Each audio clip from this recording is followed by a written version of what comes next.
Buenas noches, amados hermanos. Es un gusto saludarles de nuevo y damos gracias a Dios porque nos permite entrar hasta sus hogares a través de estos medios electrónicos y compartir con ustedes la palabra de nuestro Dios.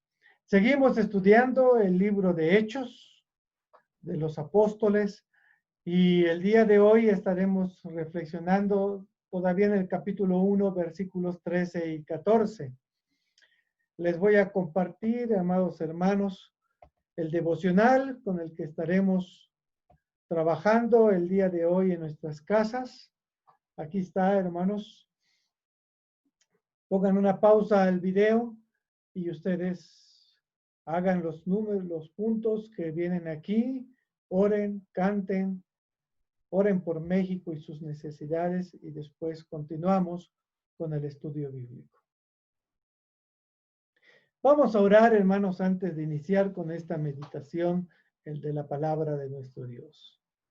Amantísimo Dios y Padre nuestro que estás en los cielos, es un gozo poder entrar en comunión contigo, meditar en tu palabra y, Señor, te damos gracias por todo lo que tú nos das, porque tú eres bueno, Señor, en gran manera nos bendices.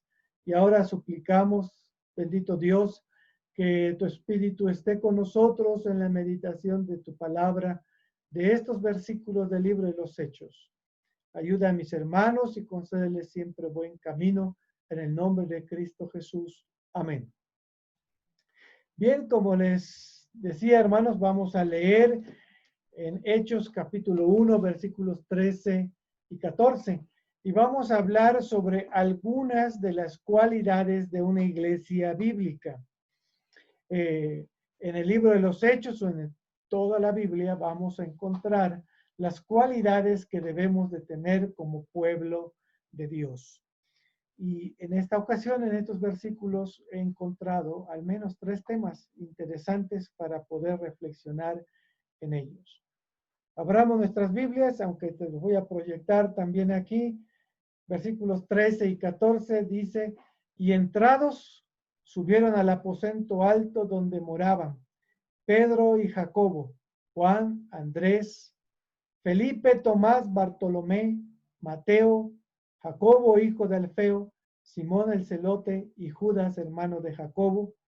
Y todos estos perseveraban unánimes en oración y ruego con las mujeres y con María, la madre de Jesús, y con sus hermanos. Bien, este pequeño pasaje vamos a sacar grandes enseñanzas para nuestras vidas. 3 temas importantes que podemos encontrar. Perseverancia en la unidad, perseverancia en la oración y ruego y perseverancia en el servicio. Y estas deben de ser cualidades de la iglesia de Jesucristo, para que sea una iglesia victoriosa, una iglesia gloriosa. No son las únicas cualidades, hay más cualidades, pero en el pasaje que hemos leído se enfatizan estas 3 cualidades, características que debemos de tener tú y yo en nuestra iglesia o en la iglesia donde nosotros nos reunimos y congregamos. Entonces, el cuerpo de Cristo debe de estar en unidad, en oración y ruego y en servicio. La palabra perseverancia tiene su raíz en el verbo griego que es carteró, que significa yo soy fuerte, soy firme. Fuerte entonces y firme en guardar la unidad, la oración y ruego, el servicio y las demás cualidades de la piedad cristiana. Y la palabra que usa el escritor sagrado es proscartereo, que significa anhelar. Es decir, hay un deseo, como cuando se antoja algo, una coca bien fría, ¿verdad? O una comida sabrosa. eh, da la impresión de que algo que se desea y causa esa sensación de necesidad. También significa perseverar, es decir, ser constante. Noten ustedes que entonces lo que el apóstol Lucas, más bien el escritor, lo que está diciendo es que debe de haber deseo y continuidad. No es algo esporádico, es algo constante. Y no es algo constante sin pasión, sino que es algo constante con pasión, con anhelo, con deseo. Dice ser diligente constantemente, es decir, estar siempre dispuesto a hacer las cosas y hacerlas. Diría alguien, mi maestra, de manera expedita, es decir, pronto, con ánimo. Asistir asiduamente, es decir, asistir constantemente con pasión. A veces podrá ser que no estemos de buen ánimo para asistir a la iglesia y asistimos por asistir. La idea que el apóstol, que Lucas está diciendo aquí es que se debe de asistir con pasión, con anhelo, con constancia. Y sentirse adherido, ¿qué quiere decir? Sentirte parte de. No eres un elemento por separado. ¿Sí? Estás adherido estrechamente a. Estás comprometido a la unidad, a la oración, al ruego, al servicio y las demás cualidades. No te estás comprometiendo solo contigo. Te estás comprometiendo con Dios y te estás comprometiendo con el cuerpo de Cristo. Debes de sentirte parte de, ¿sí? Adherirte a el grupo. No es como ser un hijo de Dios que está aislado. Los hijos de Dios nunca deben de estar aislados. Los hijos de Dios deben de estar juntos, adheridos el uno hacia el otro y persistir en ello. Por eso es importante, dice, perseveraban en la unidad. Es decir, se sentían adheridos, entrelazados, digamos, como amarrados y que no podían o no dejan de hacer aquello. Entonces, perseverancia es tener firmeza y constancia en la manera de ser y en la manera de hacer.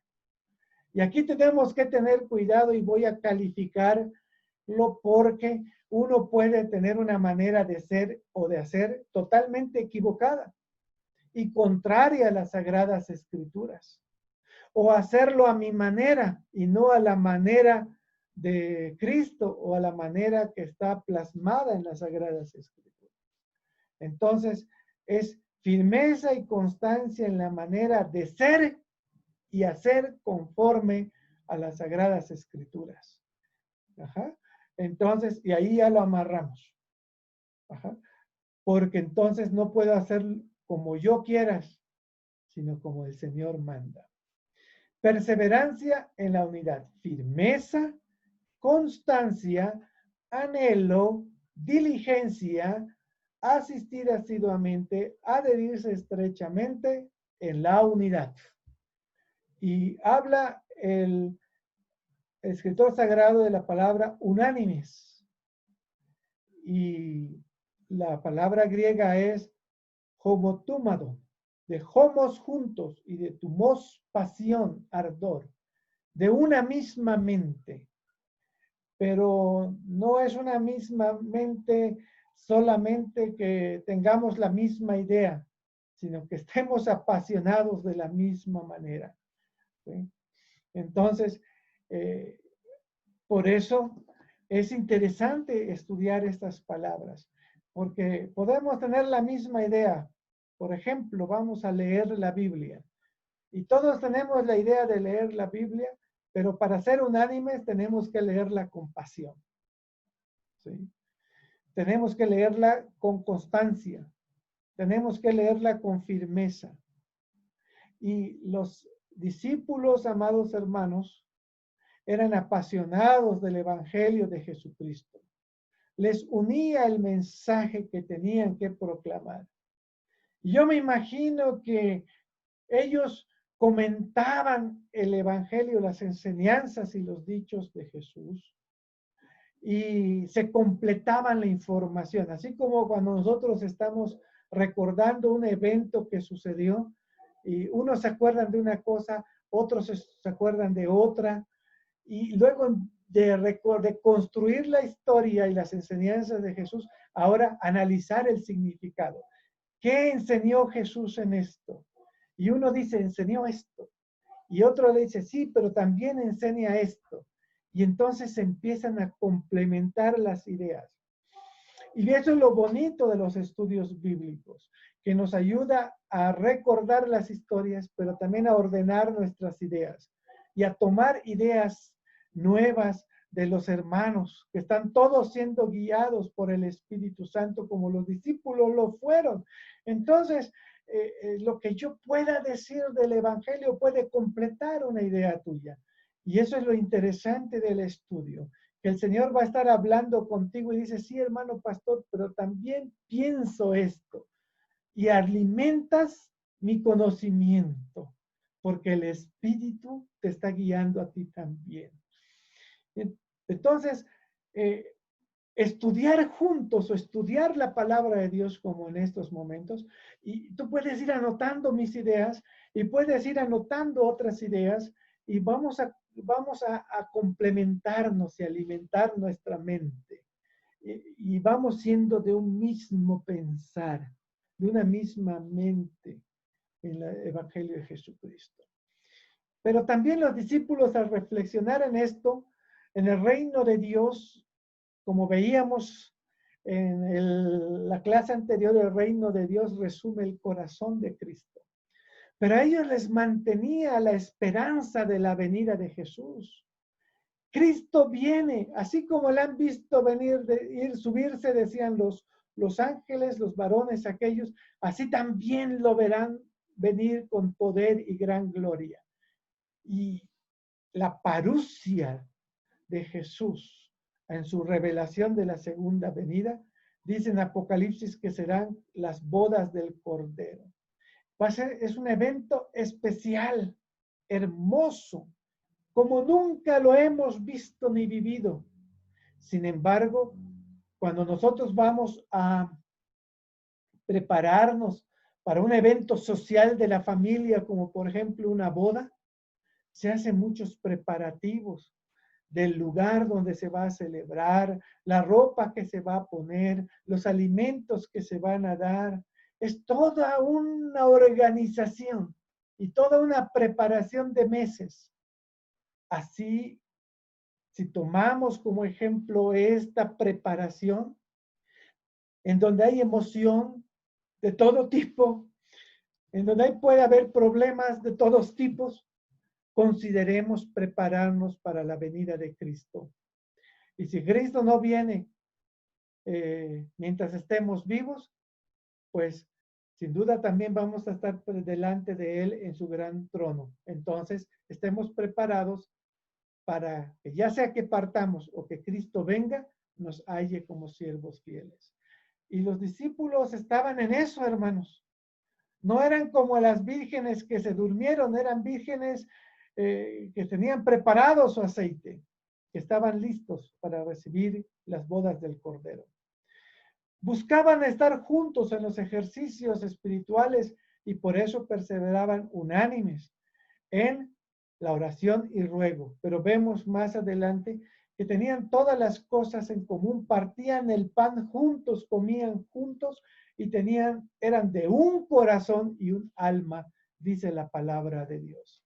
Y en este momento es importante que recordemos las palabras del Señor Jesús allá en Juan capítulo 17, versículos 23. Es la oración de Jesús por sus discípulos y dice ahí, yo en ellos y tú en mí, para que sean perfectos en unidad, para que el mundo conozca que tú me enviaste y que los has amado a ellos como también a mí me has amado.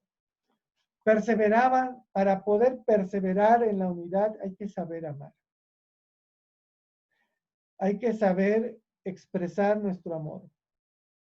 Y dice aquí la palabra del Señor, que sean perfectos en unidad. Y para que el mundo sepa que Jesús fue enviado por el Padre y que el Padre ha amado a ellos como ama a su Hijo. Y entonces decía el Señor Jesús en otra porción, dice, un mandamiento nuevo os doy, que os améis unos a otros. Amaos los unos a los otros. Y no puede haber unidad, hermanos, sin amor. El amor nos va a encauzar a esto, a estar juntos, a dialogar, a comunicarnos, a compartir de las palabras de Dios. Muy bien. Ser constantes y diligentes en la unidad, ser comprometidos a adherirnos para ser unos, eso es perseverancia. Perseverancia en la oración y ruego. Y la palabra que usa el escritor sagrado para oración es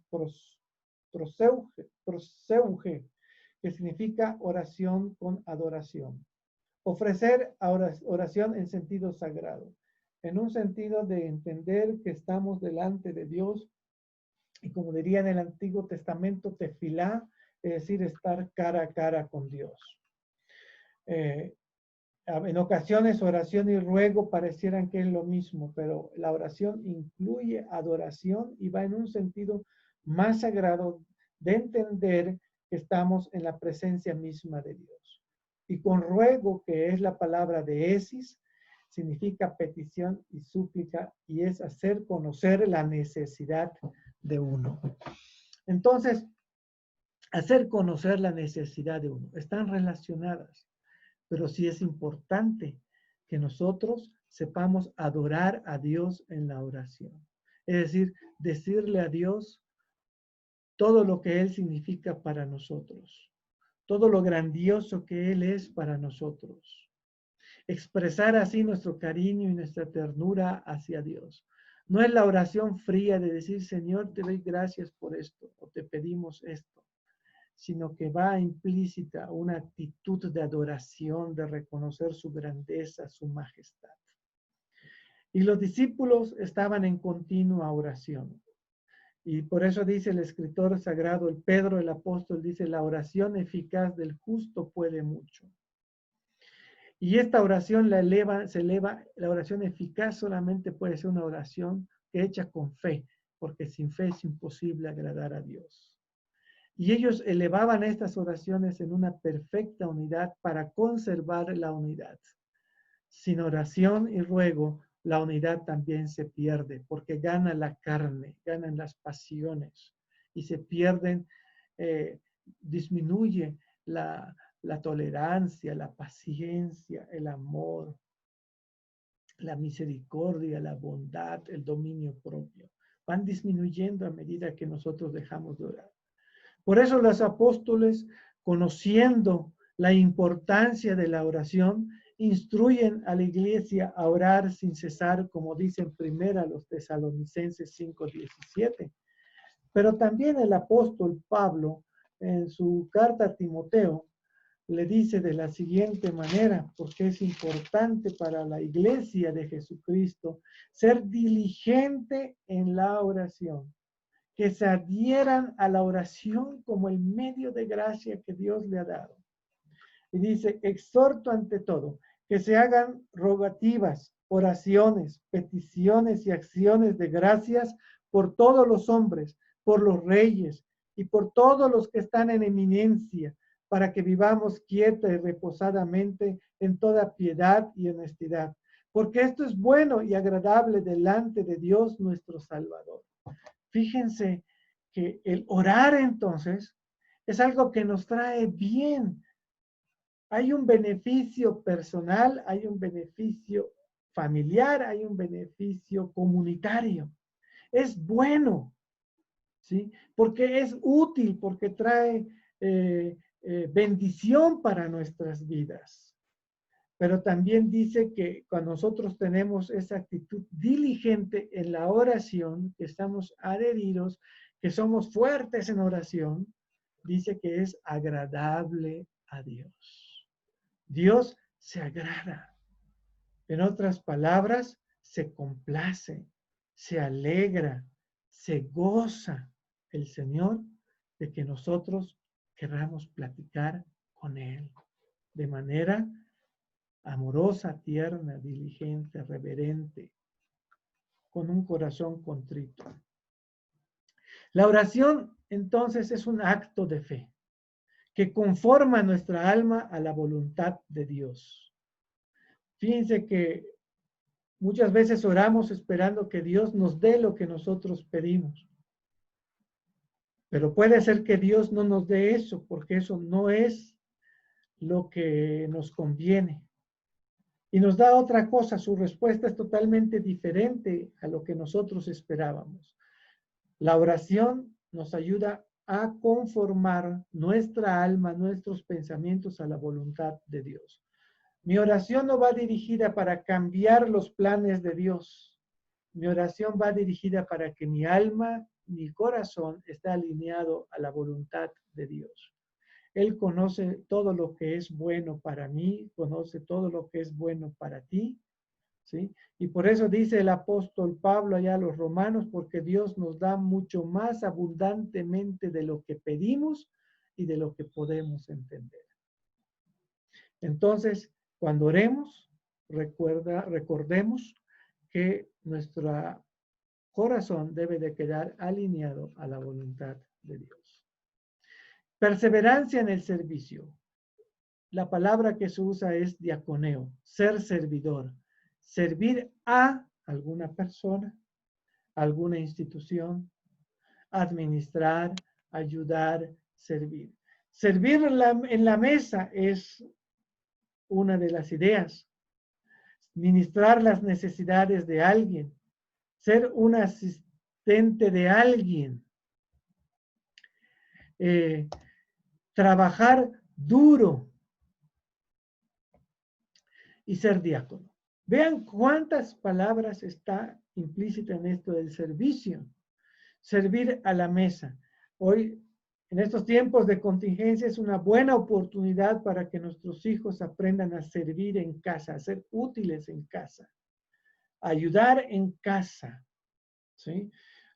Según su edad, pueden ayudarnos a recoger sus cuartos, a poner en orden las cosas, a limpiar, a lavar los trastes, a servir la mesa, poner vasos, cucharas o platos, no sé, dependiendo de su edad.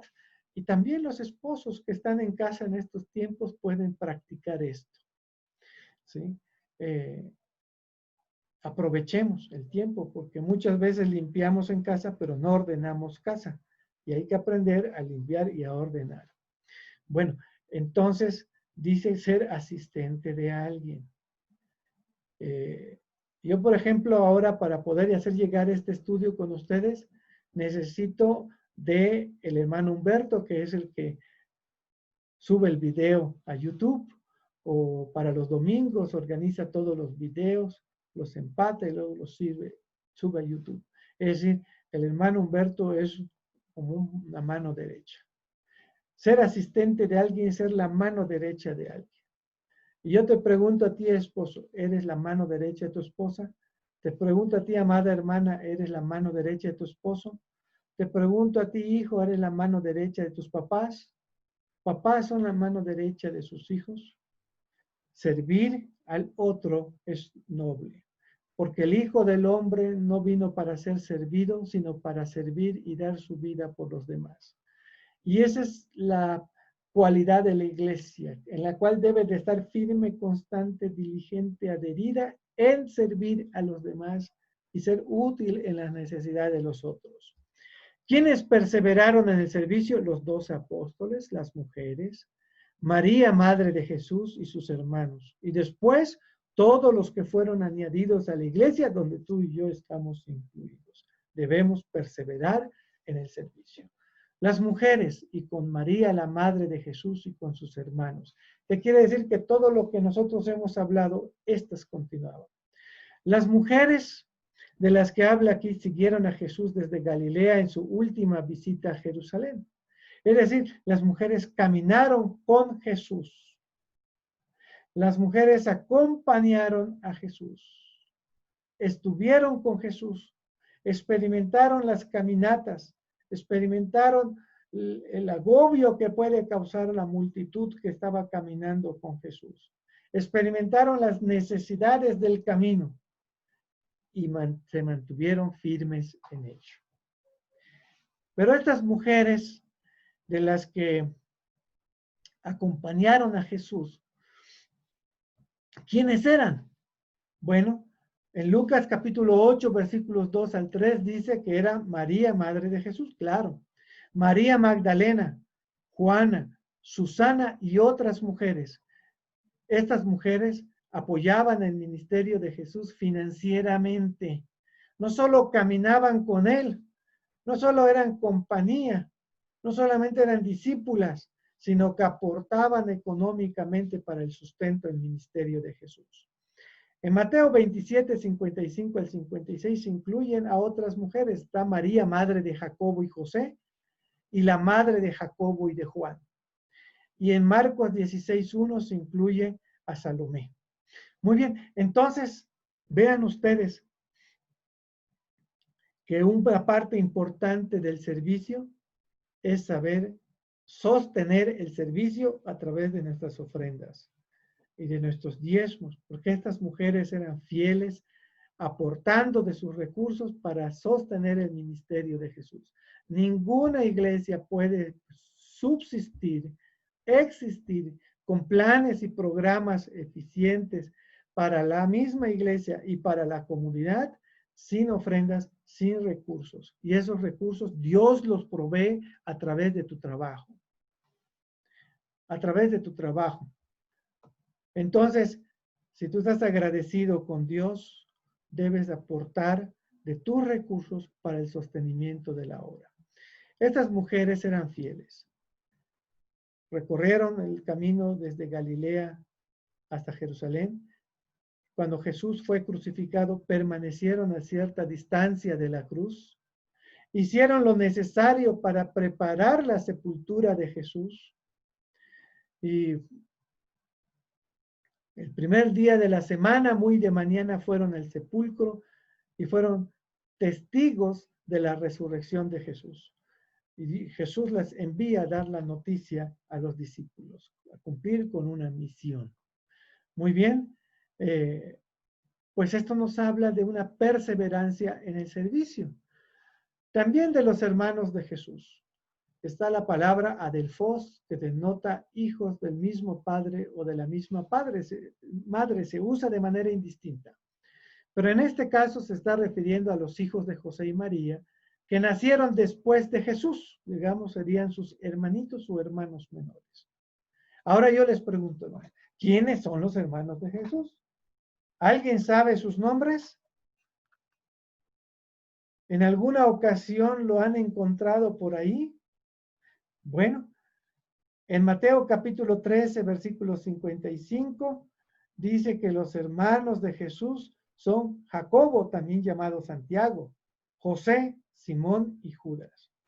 Y estos hermanos de Jesús en un principio no creyeron en él, como dice en Juan capítulo 7, versículo 5, Juan 7, 5, vean ustedes lo que dice, hermanos.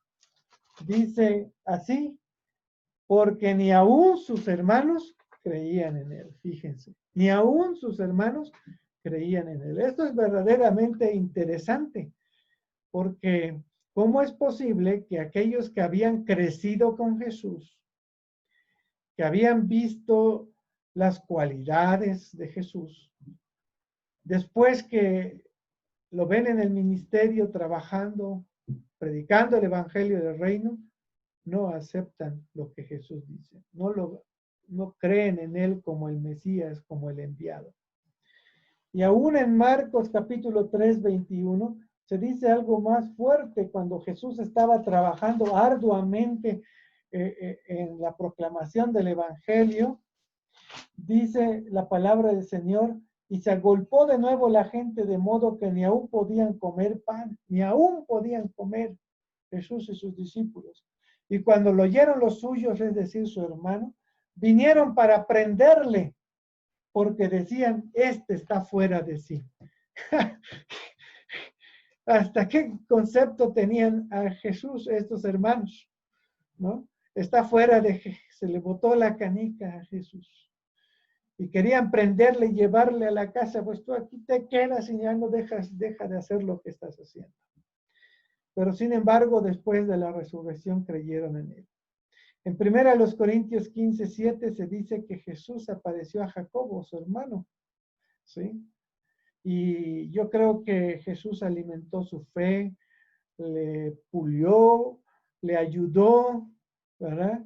Lo entrenó, lo capacitó a tal grado que Jacobo llegó a ser el dirigente, el líder de la iglesia judía en Jerusalén.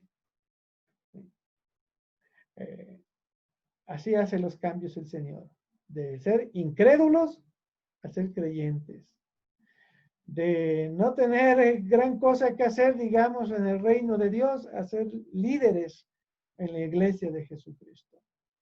Así es que no nos sorprenda que ciertas personas en nuestra iglesia sean levantados por el Señor para ponerlos en el liderazgo.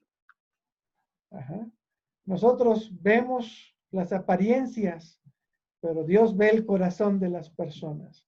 Y aquel que puede parecernos a nosotros menos indicado, para Dios el Padre es la persona idónea para hacer aquello.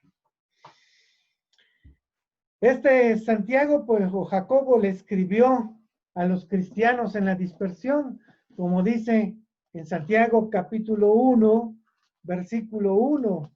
Ya estoy terminando, hermanos, no se me desesperen. Dice, Santiago, siervo de Dios y del Señor Jesucristo, a las 12 tribus que están en la dispersión, salud.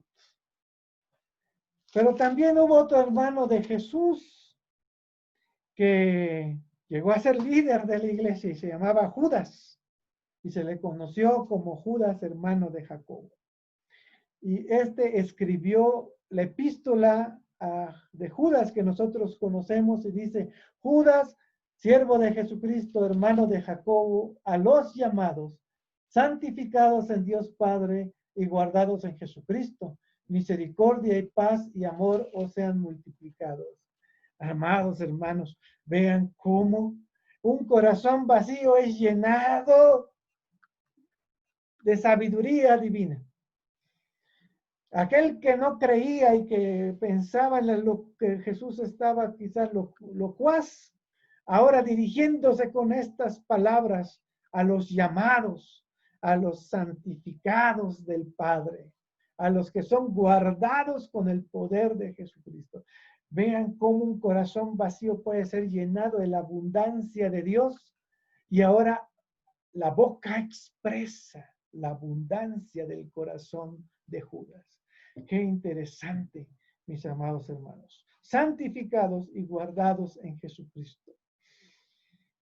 Bien, hermanos, pues como conclusión vemos que estos versículos enseñan tres grandes enseñanzas de las cualidades que debemos de tener como seguidores de Jesús y como iglesia.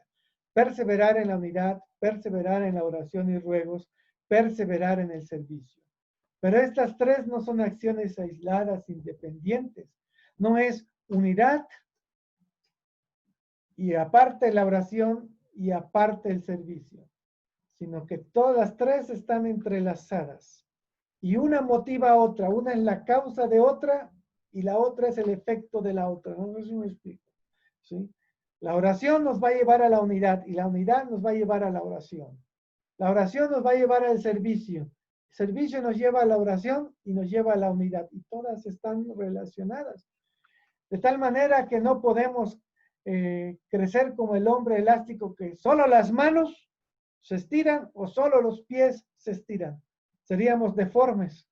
Para poder crecer integralmente como iglesia, nos debemos estirar todo junto. manos, pies, tronco, todo al mismo tiempo. Si fueran solo las manos y los pies, parecíamos arañas. Pero si crecemos integralmente en todas estas cualidades, entonces seremos una iglesia sana. Y seremos espiritualmente sanos en lo individual y en lo comunitario. El Señor añada bendición a su palabra, hermanos. Les invito a que ustedes continúen con su devocional. Dios es con ustedes. Amén.